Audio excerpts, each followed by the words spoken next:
Эмбүк төлөвлөж байна. Дэлхийн сонгодог зохиолууд аудио төсөл. Калисто гараг. Шинжлэх ухааны уран зөгнөлт роман. 1-р дэвтэр Калисто. Зохиолч Георги Мартинов. Орчуулсан Пунцхийн Бата. Зохиолыг уншсан Баатар Жавын Дархан сүх.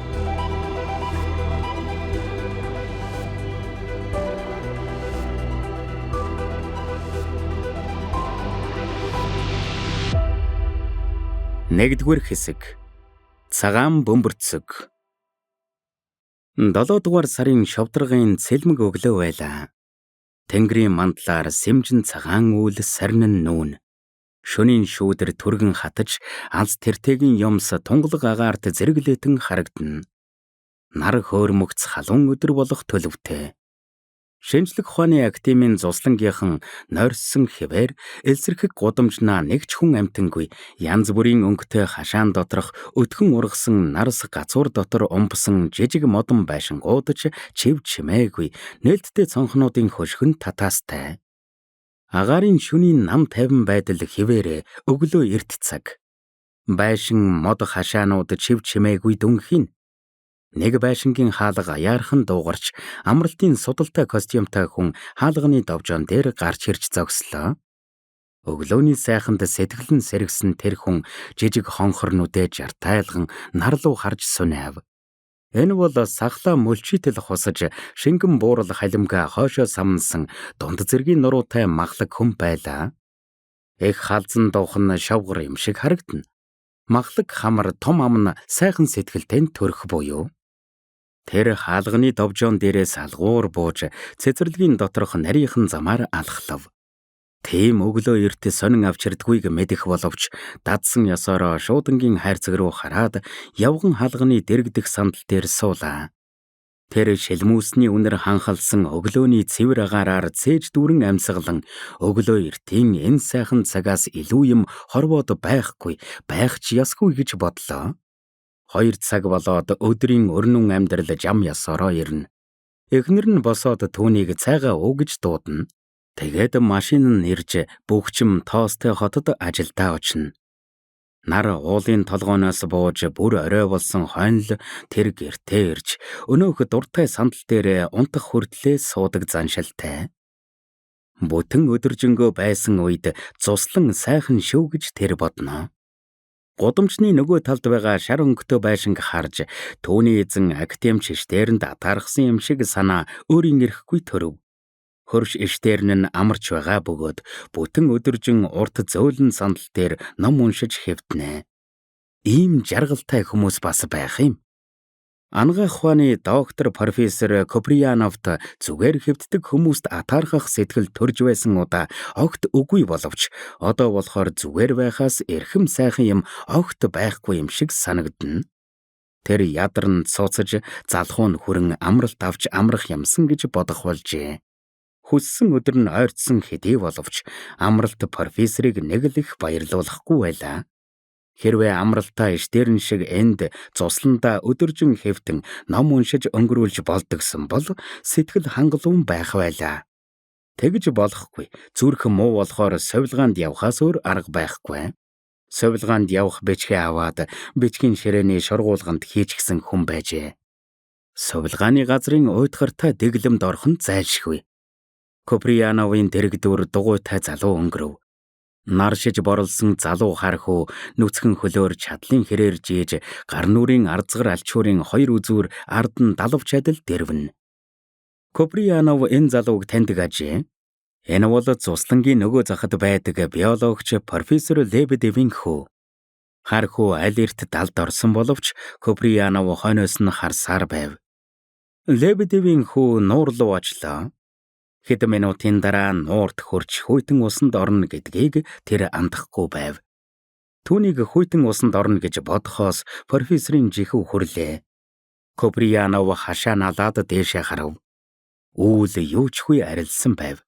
Нүд хөрмгүй номин цэнхэр огторгуй тунран нарны элчинд халсан агаар харагдан биенээ мэдгдэх мэт. Профессор огторгон хязгааргүй уудмыг ажиглан тогтоон хартал эгц толгой дээр нь гинт жижигхэн хурц цог гялалзах шиг боллоо. Тэр хормхон зуур нүдэ аниж үзлээ. Дахиж хараад андуураагүй болохоо мэдэв. Үл мэдгдэм гялалдсан цэг төрүүчийн газраа гялдагнана. Тэр цэг унтарсан юм шиг алга болсноо дахин гялалзаж харагдаад дахин үгүй болсонгүй. Нисэх онгоц гэж юу? Үгүй ээ. Энэ өндөрт байна. Бас тэгээд өндөрт нисдэг онгоцны ард заавал харагддаг цагаан зам харагдахгүй байна. Од өдөр харагдах ёсгүй. Тэгэхээр ямар нэгэн гариг байх нэ? Гэж Коприянов бодов. Гялалдсан цэг том жижигхэн байв. Профессор хэд хэдэн удаа алдаж дахин арай хийж олж харж байлаа. Коприянов түүнийг хагас цаг харж зогсоход байдал нь өөрчлөгдөхгүй байлаа. Актимч эштерний хашааны хаалга онгойж тэр гудамжинд гарч ирлээ. Энэ бол бөгтөрдөө намхан нуруутай, урт буурал хайлмагтай, их өтгөн сахалтай, нүсэр том биетэй өвгөн ажээ. Дөнгөж нүүр гараа угаасан учраас сахалнд нь усны тусал гялдгнаж, дор нь үстэй нүцгэн цээж харагдана. Тэр цагаан өмд хөнгөн шахаа өмсчээ. Одон орны нэрт судлалч, одон орны оргилын захирал, шинжлэх ухааны академийн жинхэнэ гишүүн эштерний төрх байдал, Коприяновт Английн зохиолч Конан Дойлын романы баатар профессор Челленжерийн дүрийг үргэлж санагдуулдаг ажээ. Эштерн Коприяновын дэргэд иржээ. "Сайхан нойрсов уу?" гэд сандал дээр лүг хийтэл суулаа. Коприянов түүний гарыг барих зураа. "Та орой босох юм аа? Би гарч ирээд цаг болж байна." Гэхэд "Та залуу хүн, харин хөгшчүүл бид унтах дуртай байх юм аа" гэснэ. "Шөнө орой унтсан" гэж эштерн нэмж хэллээ. Коприянов бас дахин дээшээ харж өнөөх гялалдсан цэгийг хэдэн хором ирээд харагдахгүй болохоор бүр мөсөн алга болсон байна гэж бодтол хуучин байранда байж байлаа. "Семен Борисович, энэ ямар гариг вэ?" "Айл гариг."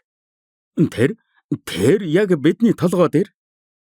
Эштерн нэлээд хугацаанаа тэнгэрөөд ширтэн харж байснаа мөрөө хавчс хийж, "Энэ чинь гариг биш. Ийм хурц нартай үед ганцхан сугар гариг харагдах боловч тэр нь Москвагийн зэрэгдийн чанга дээр ийм өндөрт ёр байдгүй юм. Энэ бол онгоц байна" гэлээ. "Онгоцтой адилгүй юм. Энэ цэг нэг л байранд бараг цаг байгаад байгаа юм. Ажиглая" гэд актимч гэрлүүгээ харж "Лида" гэж дуудлаа. Эштерний 17 орчим настай ач охин хаалганы довжоон дээр гарч ирэхэд "Лида, миний яндан дуран аваад ир. Миний ширээн дээр бий" гэлээ. Коприяновын эхнэр хашаанд ортож ирээд нөхрийгөө цайгаа уу гэлээ. "За, одоо очиё. Энд чинь агарын бөмбөрцөг байх шүү" гэж Коприянов хэлв. Лида том дуран авчирлаа. "Энэ юу болохыг одоохон мэдээд орхий" гэж эштерн хэллээ. Тэр дурангаа нүдэндээ тааруулж 1 минут хэртэ хараад "Энэ онгоц ч биш, агарын бөмбөрцөгч биш. Би анхлан шинэ хиймэл дагуул юм уу гэж бодсон чинь бас биш байна. Миний дуран тун хүчтэй. Та өөрөө хардаа" гэлээ. Коприянов дурангийн жижигхэн шилэн дотор өнөөх цэгээ харлаа. Тэр цэг хэмжээний хувьд огт томорсон чигүй урдын адил шаргалтан гялалзаж байлаа. Төдий чинээ том юм гэхийн баримжаа даан шалга. "Нисэх онгоц агарын бөмбөрцгийн аль аль нь агаар мандлын тэртээ байж чадахгүй. Энэ чинь агаар мандлын цаад талд байна шүү дээ" гэж эштерн хэллээ. "Гэсэн ч дагуул юм уу өндөрт нисдэг пуужингийн аль нэг байж болох юм биш үү?" гэхэд "Бүр өөр юм байна" гэж эштерн уцаарлав. Тэр Коприяновоос дурангаа аваад дахин харж эхлэв. Гудамж аажмаар хүнээр дүүрчээ. Актимч тэнгэрт ямар нэг юм харж байгааг харсан айл зэргэлдээгийн нэлээд хэдэн хүн түүний дэргэд ирсний нэг нь "Энэ чинь агарын дээд давхрын бөмбөрцөг байна" гэхэд эштерн нүднээсээ дурангаа салгалгүй "Биш" гэж үгийн таслан хэлв. Нуурт орохоор явсан дугуйтай залуу эргэж ирээд дугуйгаа зогсоож буулаа. Наранд борлсон мөрөн ойтон гялалзна. Тэр сарвчлан бас л дээшээ харж эхлэв. Коприянов цайгаа ухаар явлаа. Машин нь хариугүй ирэх болсон байв. Коприянов цайгаа ууж хувцсаа сольж өмсөөд дахин гарч ирлээ. Штерн дурандсан хэвээрээ түүний дэргэд их л олон хүн цугларчээ. "Энэ чинь шин сүүл тод биш үз?" гэж хэн нэгэн хүн хэлэхэд актимч дурангаа авч мөрөө хавчс хийв. "Сүүл тод агарын бөмбөрцөг, агарын дээд давхрын бөмбөрцөг, нисэх онгоц. Ийм дэми юм яриад яах юм?" Коприянов Штерний занг сайн мэддэг бөгөөд одон орны өвгөн судлаачийн сэтгэл яагаад ч юм ихэд хөдөлж байгааг ажиглажээ. "Энэ юу болж байна вэ?"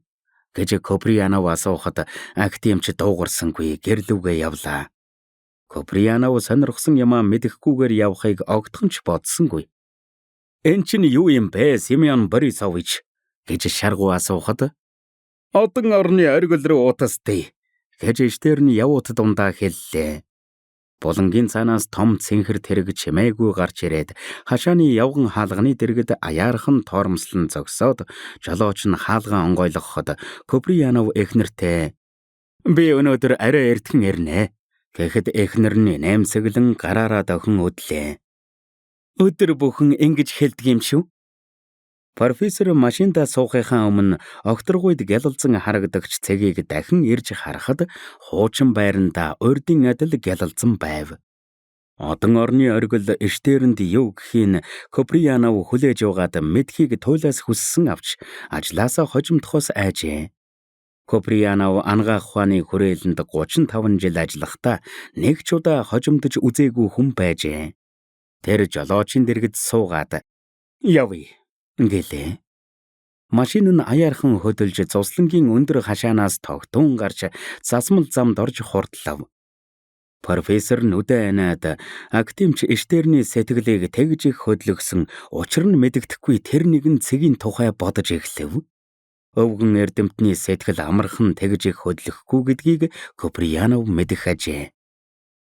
"Заавал эрт харна" гэж Коприянов чанга хэлчихв. Жолооч инээмсэглэжээ.